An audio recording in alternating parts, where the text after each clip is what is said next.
నిశ్చయముగా సజీవుడై ఉన్నాడు.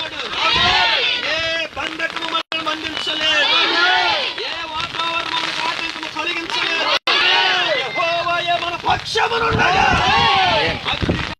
చల్లార్చగలిగిన దేవుడు నోళ్లను ముయ్యగలిగిన దేవుడు.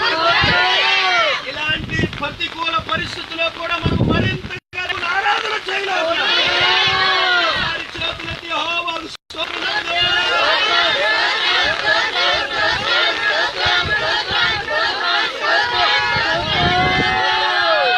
ప్రేమలిగిన మా తండ్రి, కృపగలిగిన మా ప్రభువా,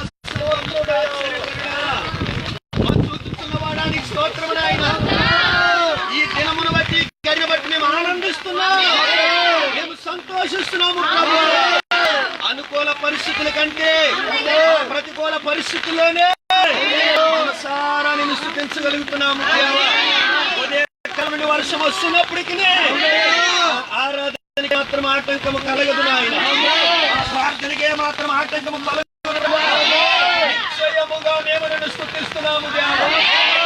స్తుతులన్నీ నీకే చెందునుగా. ఈ స్థలమును మరొకసారి పరిశీలించండి. కూడి వచ్చిన బిడ్డలతో మీరు నాయన మాట్లాడండి, వారిని తోడికి రండి. అందరిలో ఏకాత్మను పుట్టించండి, ఏక హృదయము దయచేయండి. అందరము నిన్ను ఏక మనసుతో స్తుతించాలి.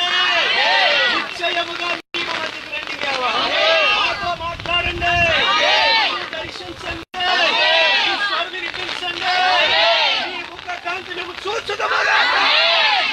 అలనాడు యేసేపు గోతులో ఉన్నా కూడా నిన్ను స్తుతించాడు, దానియేలు సింహపు బోనులో నిన్ను స్తుతించాడు, దావీదు పరమబడుతున్న అరణ్యములో నిన్ను స్తుతించాడు, చెరసాలలో నిన్ను స్తుతించిన భక్తులు ఉన్నారు నాయన. అయ్యా బంధకాల్లో నిన్ను స్తుతించిన వారు ఉన్నారు, పడవ ప్రయాణములో ఉన్నటువంటి పౌలు నిన్ను స్తుతించాడు, పద్మద్వీపంలో ఉన్న యోహాను నిన్ను స్తుతించాడు. ఇదిగో మేము కూడా నిన్ను స్తుతిస్తున్నాం. నిశ్చయముగా మా స్తుతులు నీ సన్నిధికి చేరునుగా, నిశ్చయముగా మా స్తుతులు నీ సన్నిధికి చేరునుగా. ఈ సుందరమైన రోజును బట్టి స్తుతిస్తున్నాం, ఇచ్చిన చక్కని ఆహ్లాద వాతావరణం బట్టి స్తుతిస్తున్నాం, నీవే పంపిస్తున్న వర్షమును బట్టి స్తుతిస్తున్నాం. అయినా వర్షములో మేము మరింతగా స్తుతించదుముగా.